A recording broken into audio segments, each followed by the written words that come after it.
Hey, what's going on, fam? My name is Jamel Tony.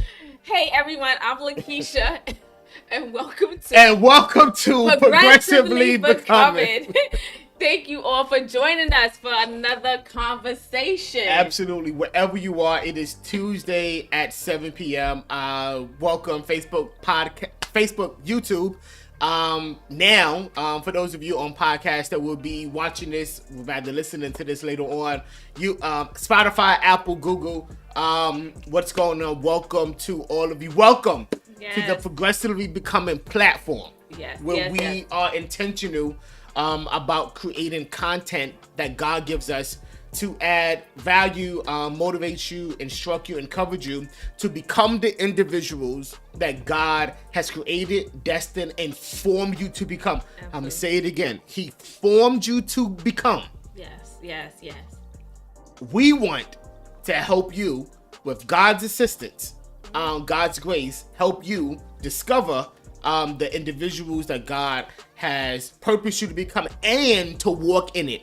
I'm excited. I hope you're excited. PB, it's going down. Yes. So while you're getting on, as always, like, share, and comment, and let somebody know PB is on now. We are in the building, and every Tuesday at 7 p.m. right here. That is the highlight of the entire broadcast. If you didn't get anything, know that we are in the building. We are in the building every Tuesday. Every Tuesday, even though we live here every day, but we are here specifically Tuesdays. Yes. At this particular shade. It's no shade. It's just you wish you could do it like that. You can't do it like I enjoy your excitement, and it's good. And I think whatever you're doing, there should be some excitement to it. Like whatever you're doing, it can be one of the most stoic things that you've been called to do, but be excited about it. When you laugh and when you are excited about doing what you've been called to do, I promise you, life gets a little easier.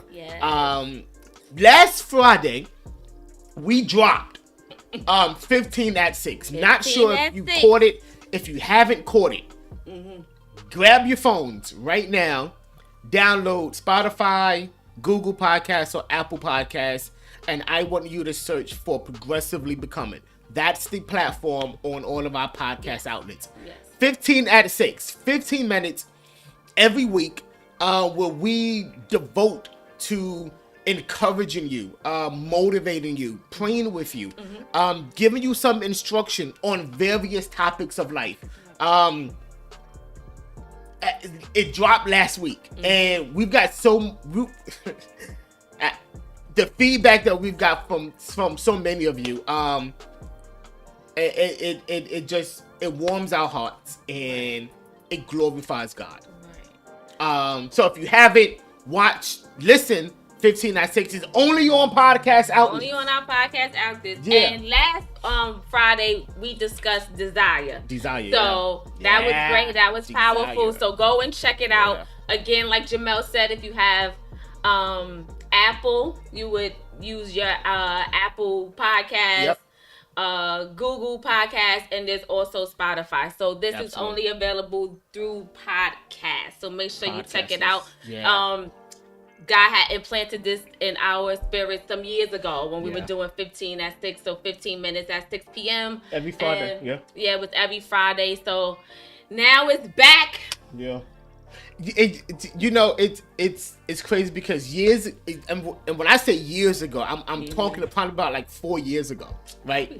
Probably longer, 4 or 5 years ago. Watch this. So 4 or 5 years ago, God kind of gave us this vision of just encouraging people and praying with people. As Lakeisha said, every week, Friday at 6 p.m., 15 minutes. It was a dial-in number where you would dial in, you would put in the access code, and then we will be talking, and then we'll go into a prayer. And we was committed to this. And I never forget, I was driving home from work, and it was 6 o'clock, and I wasn't home yet, but I'm like, you know something, I gotta get on 15 at 6. So I remember pulling over on the Jackie Robinson Parkway. For those of you that live in Brooklyn, you know what that is. And I dialed in, and we did our thing. and I don't know what happened, but it fizzled out. Here's the thing. 15 at 6 was always on our calendar. It was. It still was. And it still is. Yes. So when we stopped doing it for the last 3-4 years, every Friday, yes, we saw the reminder 15 at 6. Yes. Still, yes. And it kind of like stuck with us that you know something?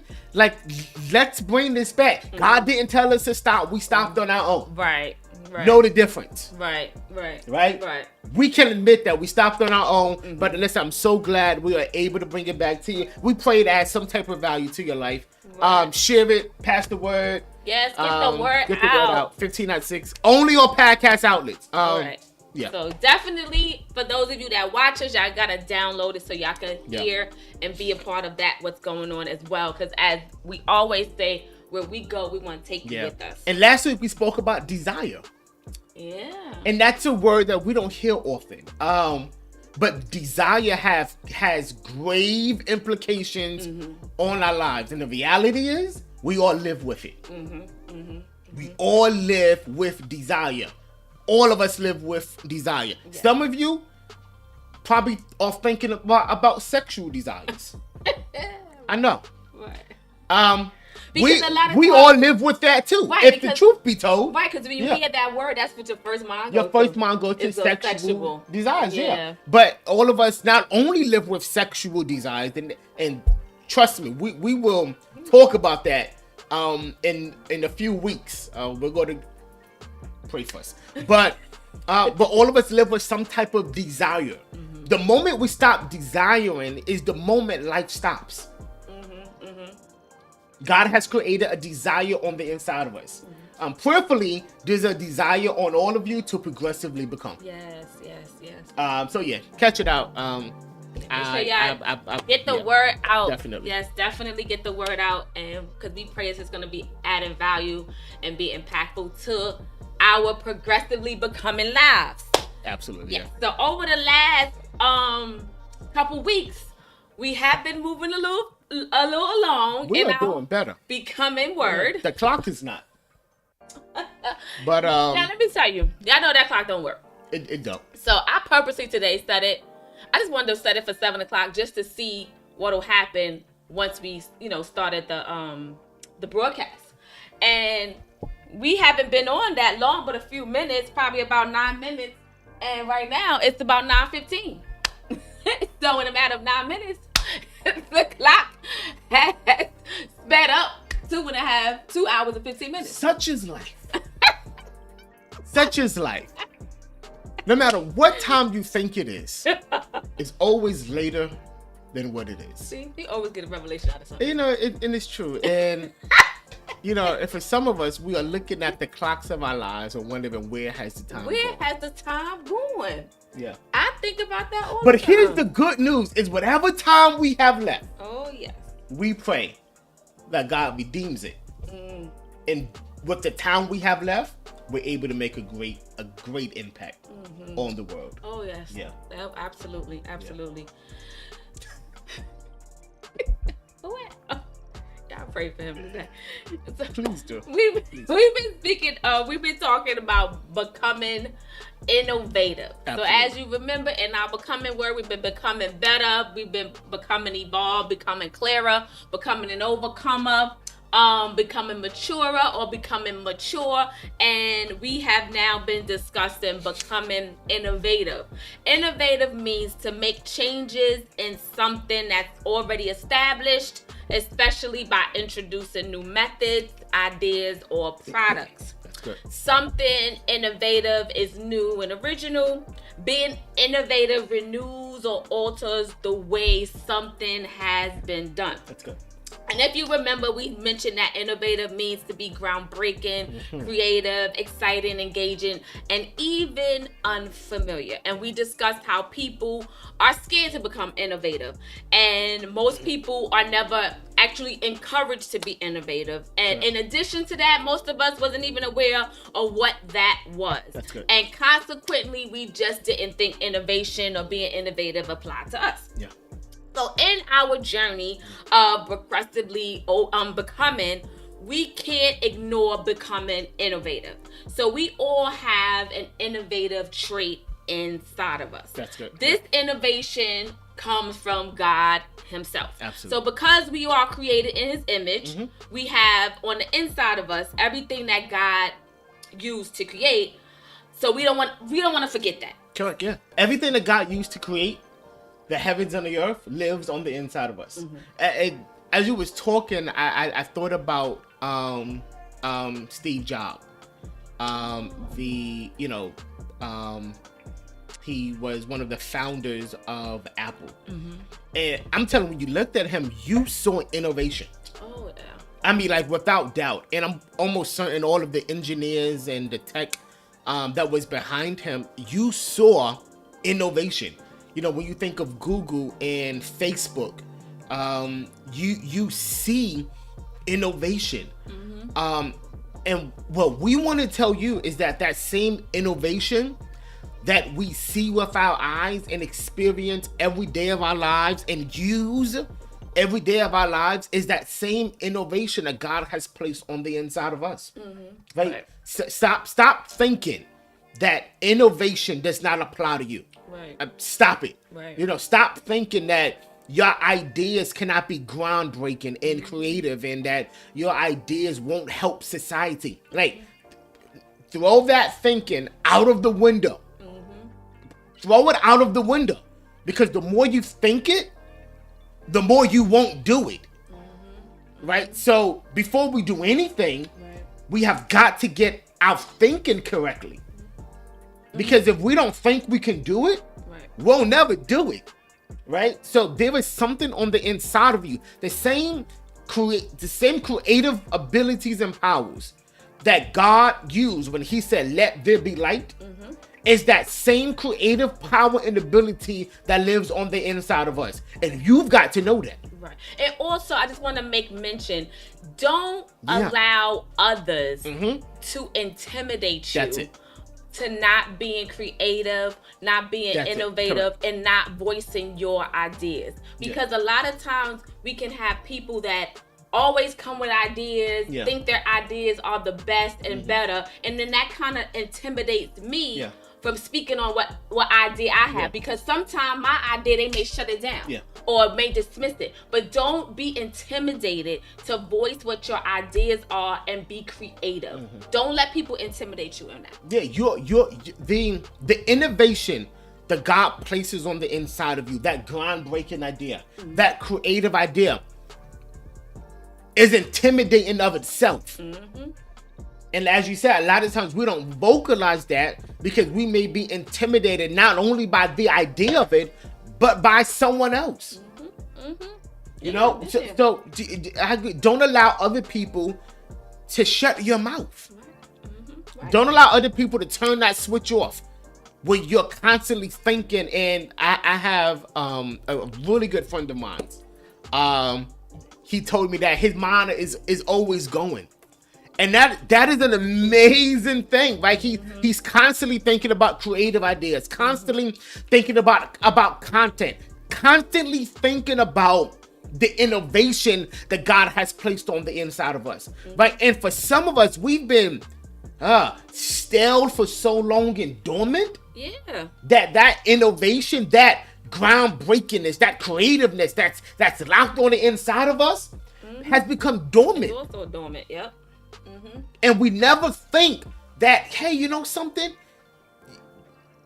What God gave me can work. Because we constantly compare ourselves to others. Your ideas is not my ideas. My ideas are not your ideas, right? And God uses all of us to collectively come together to hopefully and prayerfully make this world a better place. Right. Because your idea and my idea, even though it may not be the same, it can work together in conjunction with each other for the bigger picture. For the greater good. And on the inside of each of us, we have the ability to create, right? I want you to put that in the comment. I have the ability to create. Say it again. I have the ability to create. Say it again. I have the ability to create. She's not listening. I don't get it. No, as we say that, I'm thinking about in my head where I've told you previously, and I've spoken to you guys, but I always say, you know what?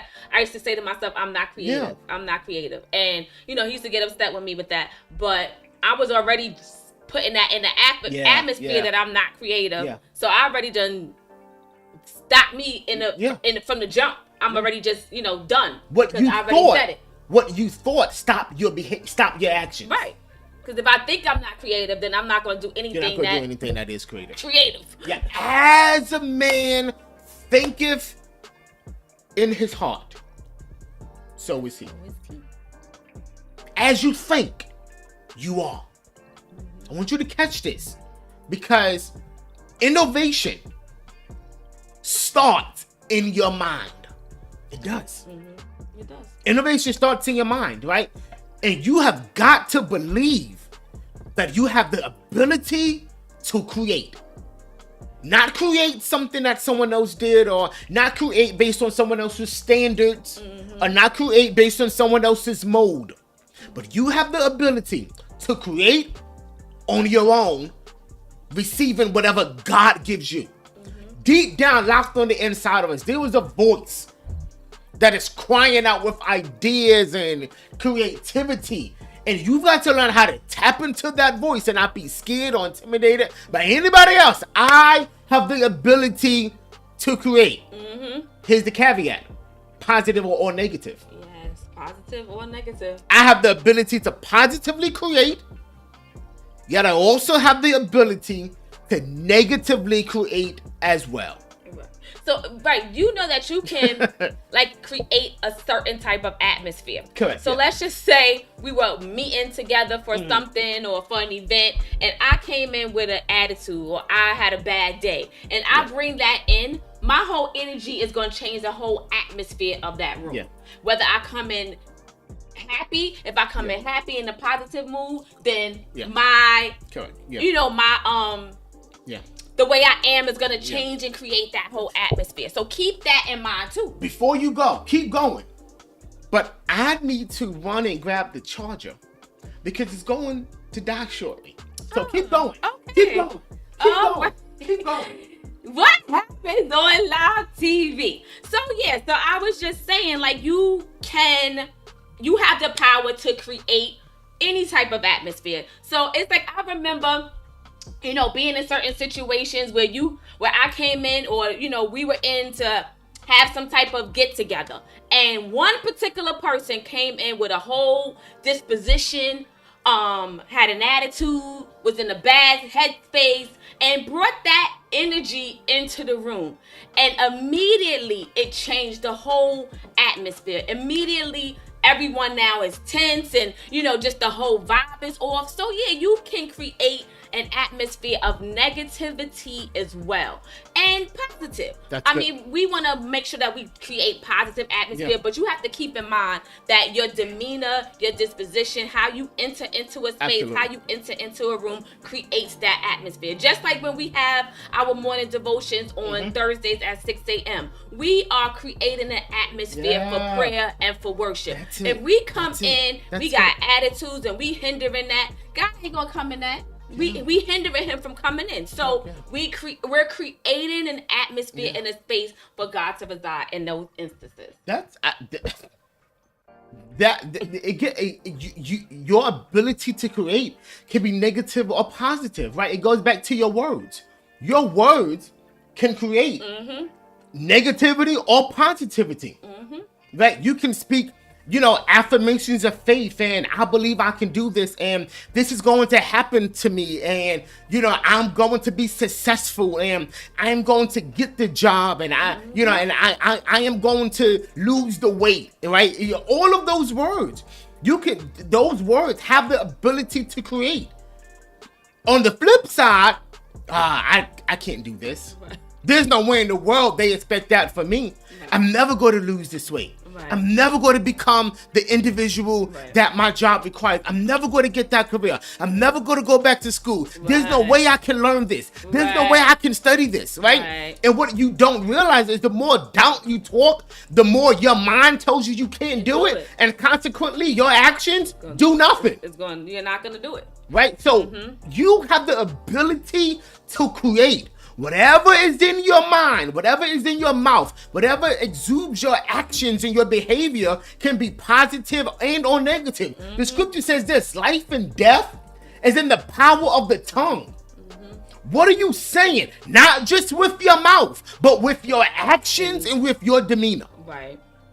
Right? Right? Because this innovative trait that lives on the inside of us is necessary for God to start something in our lives. Right.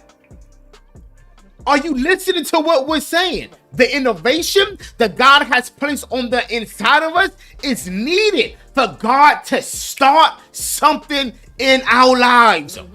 And oftentimes, because it is unfamiliar, because it can be scary, you know, we use the unfamiliarity of it, we use the fear of it, we use just because the uncomfortability that exists in that space, we use it and don't realize that we have single-handedly stunted our growth from progressively becoming the individuals that God has called us to be. Right. Stop stunting the innovation, the creativity, the positivity that is on the inside of you that is waiting to come out. Right. Are you hearing me? Right. It is waiting to come out. Right. And don't negatively or positively is waiting to come out. And don't stop it if it's hard. Correct. If it's hard work, don't stop it. Yeah. Because a lot of times we'll start something and be like, "Oh, boy, this is just way too much. Way too much. I'm not doing it. I'm not getting it. I'm just gonna forget it. It's just way too much." I've been there. It's just like I can start something and be like, "Whoa, I feel like this is way above my head. This is way too much. I'm not gonna get it." Speaking that doubt already. I'm not gonna get it. I don't understand it. I'm not gonna get it. And then I'll stop and be like, I'm not doing it. So let's not talk ourselves out of it. Yeah. And what happens oftentimes is because we talk ourselves out of the innovative process. Here's what we do. Because again, on the inside of us, there should be a desire to excel. Should be a desire to move forward. And I genuinely believe on the inside of all of us, there's a desire to excel. There's a desire to grow. Right. I don't care how you perceive it, how you look at it. Right? The drug dealer on the street corner has a desire to excel and to grow. So does the student that's in school. He or she has a desire to excel and to grow. Right? It's on the inside of us. Right. And oftentimes, because innovation looks unfamiliar, uncomfortable, and scary, we stop. And we settle into what's comfortable for us. And oftentimes what's comfortable is something that we have already experienced. So instead of creating that new thing, instead of embarking on that new thing, instead of engaging on that new thing that God so desperately wants from us, we settle into what has been, what's old. Right. And that is called renovation. Right. Exactly. Renovation. Right. The renovation is absolutely necessary in our lives, right? Renovation means an improvement, right? Renovation in our lives must be played out according to the purpose file, right? So renovation must be played out in our bodies, the improvement of our bodies, the improvement of our resources, the improvement of our relationships, the improvement of our character, the improvement of our emotions. All of us need to improve in some areas of our lives. Oh, absolutely. I'm gonna say it again. That's lifelong. You need to improve. Your health needs to improve. How you manage relationships needs to improve. Your character needs to improve. Your emotions needs to improve, and prayerfully it has improved from the emotional maturity series that we did. If you missed it, you can catch it back on all of our podcasts outlets. We are improving in that area. But all of that needs to improve. Yes. And this is where most people get stuck. We get stuck when it comes to the improvement. People see the need for improvement in our lives, regardless if you see it or not. Right. You may say, "Oh, I don't need I don't need no improvement," and you know my relationships, everything's on fleek, it's 100%, everything is grand. Yes. My resources, my money, everything is good. My character, baby, I live in integrity, right? I walk in integrity. Everything is grand. I'm good. Okay. My relationship with God, everything is copacetic. Everything is well. And what you don't realize is people see your need for improvement, even if you don't see it yourself. You don't see it yourself. Yeah. And when they do see it, and even maybe point it out, it may be difficult to. It may be difficult to receive, because when you don't see something, you're not gonna understand it. And of course you have those individuals, right, that just always nitpick and judge, right? So instead of coming to you in a spirit of love, they come to you with, you know, in this judgmental spirit, right? So we're not talking about that. I'm talking about those individuals that genuinely love you, right, and want the best for you, and come to you in a spirit of love, in this demeanor of compassion, and genuinely point out some areas of improvement that you need to make in your life. Here it is, because if you don't realize it, prayerfully somebody else does. Right. Yeah. There's some areas in my life that she had to be like, you know something, you need some improvement on, because I didn't see it, didn't want to see it, and everything in me rejected that notion because of pride. There's some areas in her life that I told her, you know something, you need to improve on. I knew you was going there. I mean, you know I was going there. Right? There are some areas you just need to improve upon. And it's true. It's some areas all of us. I've improved on over our course of being together, and you as well. Absolutely. And it's true. Like we don't like to hear it. Nobody likes to hear it. You don't like to hear your flaws. Yeah. You know, you don't like to hear your flaws being pointed out to you. But we all have them. We are not all perfect. We're striving, but we are not perfect, and we'll never be perfect. Put that in the chat. I'm striving. I'm striving. Put it in the chat. I am striving.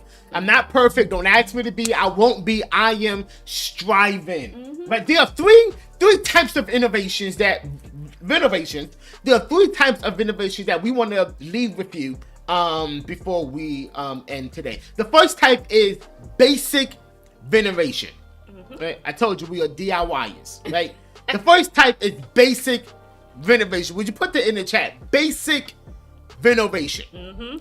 Basic veneration includes repairing existing defects and impairments. And all of us have defects and impairments in our lives. Yes. A defect is nothing more than a shortcoming. All of us fall short of the wondrous mark that God wants us to obtain. Yes, we do. We all do. We all do. Everyone. We all do. Yes.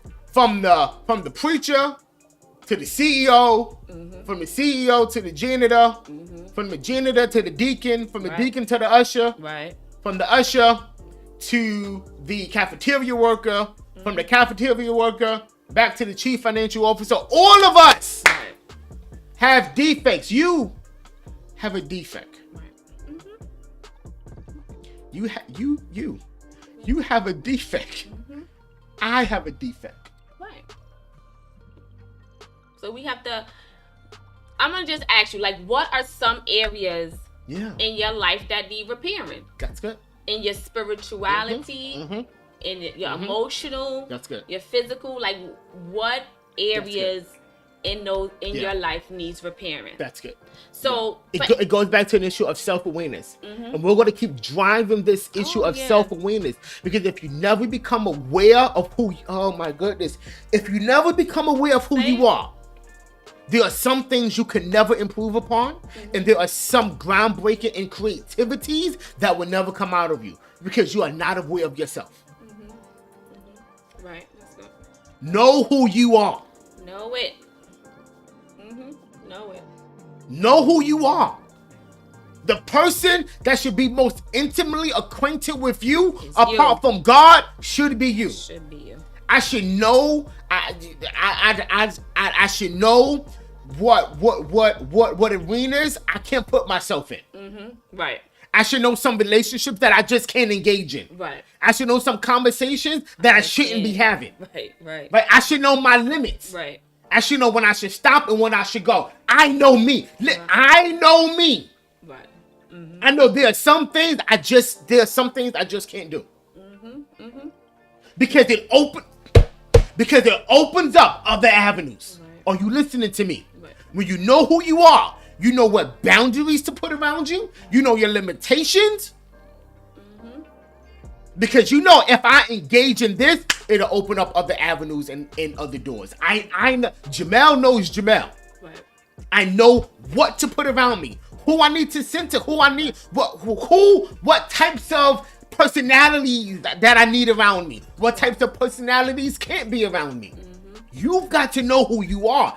Intimately, you've got to know who you are. And sometimes that's the problem. A lot of times we don't know who we are. We don't. That's the problem. Yeah. A lot of times we get in the constraints of life, and we're this person for this person, we're that person, mother, father, sister, brother, cousin, aunt, worker, and we get lost on who we are. That is important. We gotta take time, and it's okay to take time to rediscover who you are. That's good. To know who you are, to know what you want, to know what you don't want, to know what your needs are, to know what you're going to settle for, what I'm not going to put up with. Non-negotiables. You need to learn that for yourself. Learn who you are intimately, as Jamel said. Learn the inside person that you are. And a lot of times sometimes we lose who we are in relationships. And I'm not just talking about intimate relationships. Not at all.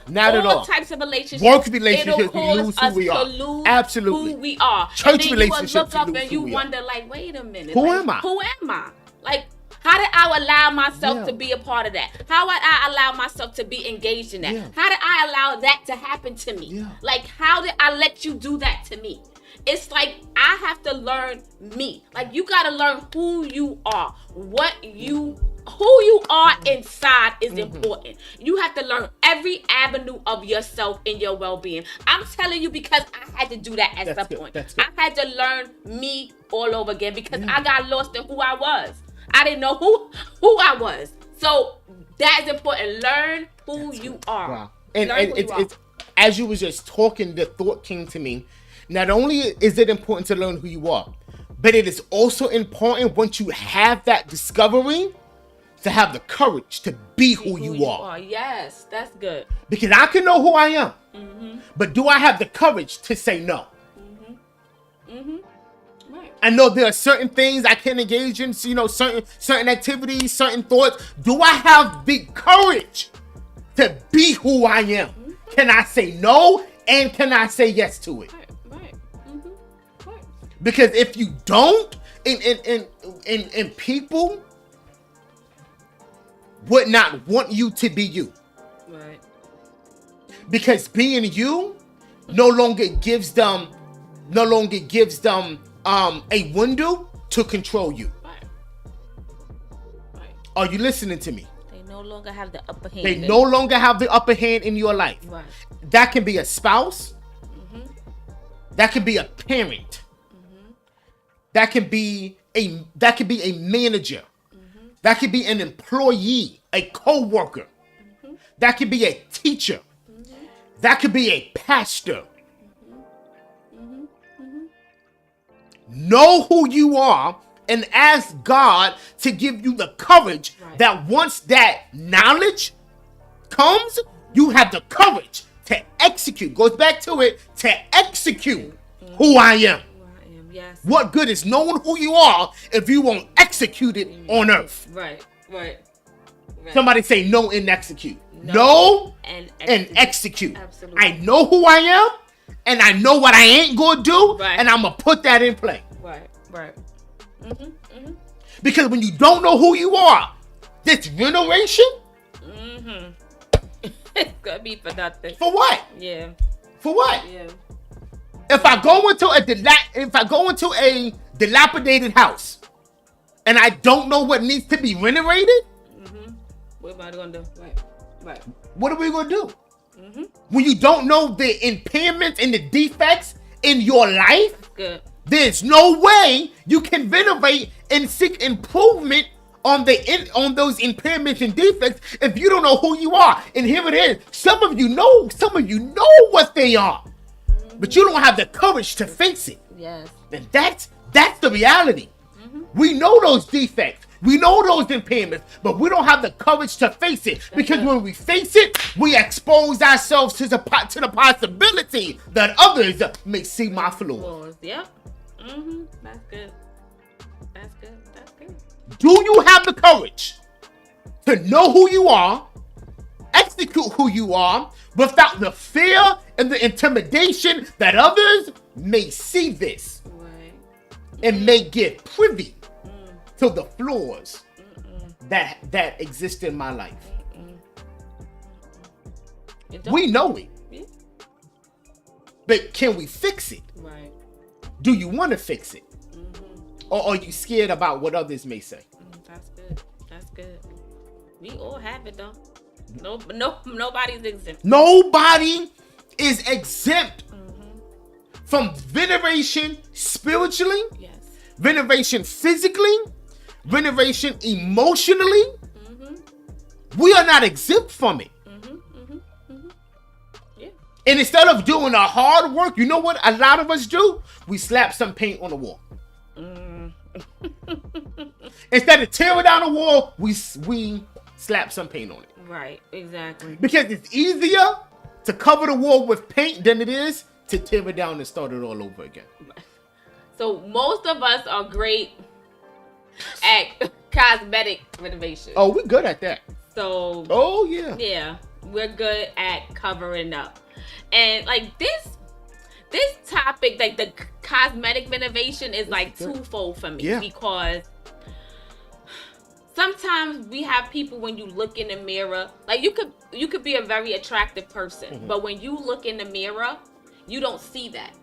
You see someone that's ugly. So instead of addressing like why you're feeling that way or where that's coming from, now I'm gonna go just put extra stuff on my face. I'm gonna make my face up. I'm gonna, do my eyes, and I'm gonna do something that's gonna make me look different. And I think that's gonna make me feel better. So I'm gonna just change. That's good. Want to change how I look. That's good. Cosmetically, so that I can feel better. Inwardly. Right. Yeah. Right. Exactly. And we get stuck on cosmetics. Because this is the world we live in. We live in an image-based society. We do. Yeah. We live in how we look and how others perceive us to look, right? And instead of doing the hard work to deal with our internal struggles, we rather appear to be okay and grand. Right. But can I bust your bubble? You're not fooling anyone, including yourself. Yeah, it's like, and I try to, at some points, I try to be transparent with y'all. Like, I had times where I would look at myself in the mirror and be like, girl, you are ugly. Like, you look ugly. And I didn't see, like, beauty. I didn't see that. I saw someone not attractive looking back at me in the mirror. No matter how many times I hear, oh, you're beautiful, you look great. When I look in the mirror, I don't look good. I'm ugly. I see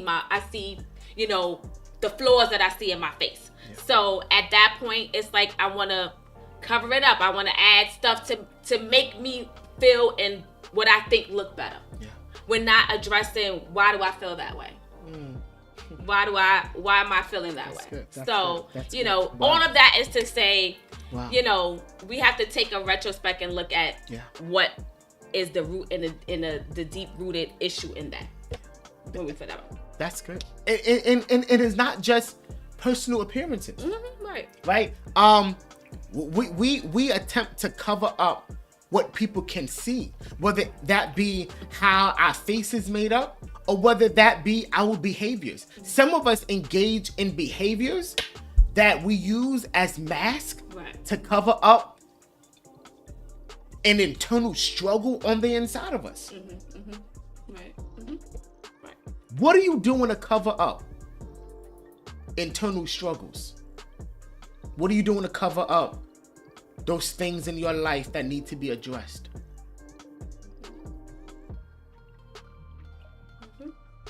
That's good. We have to get to a point where we move past the opinions of others, this image that we see in our society, and deal with the true inner workings of me. But that's painful. Yeah, it's painful.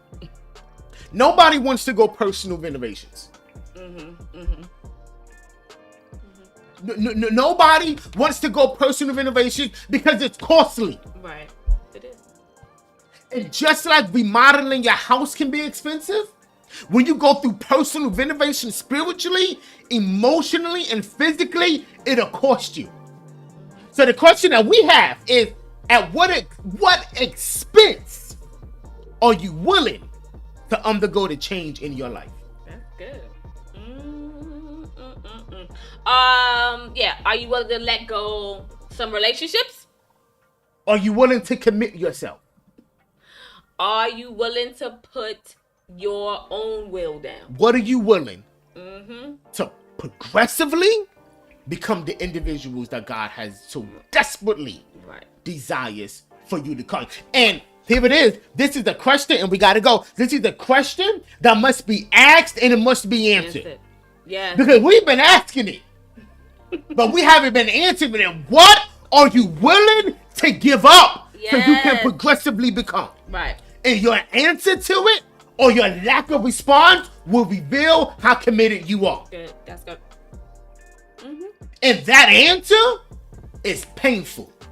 And because it's painful, we never explore it. But might I suggest to you that pain is necessary. The pain is necessary. The pain to let go is necessary for you to progressively become. The pain to commit yourself to something is necessary for you to progressively become. Right.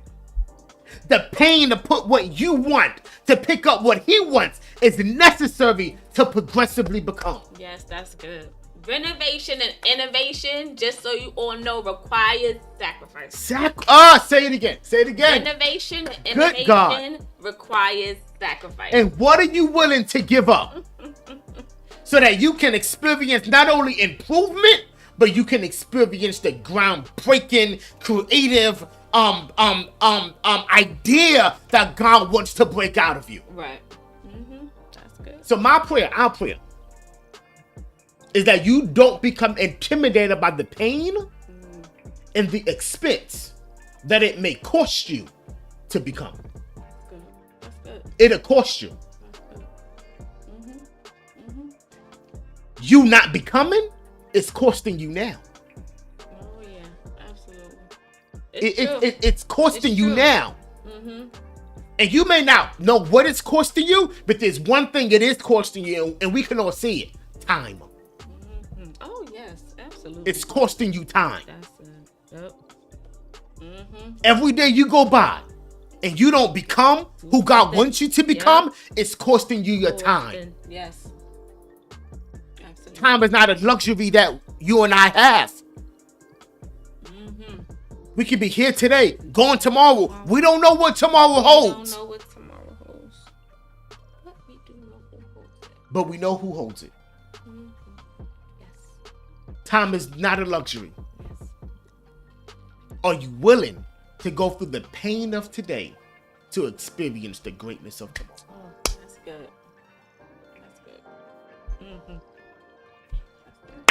That's good. Thursdays. This Thursday at 6 a.m. a.m. morning devotion. And this Thursday, I want us this morning, this Thursday morning at 6 a.m. I want us to target our prayer on pain.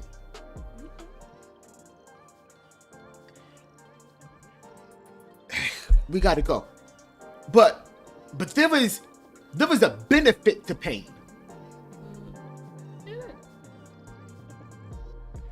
And I want us to target our prayer on pain.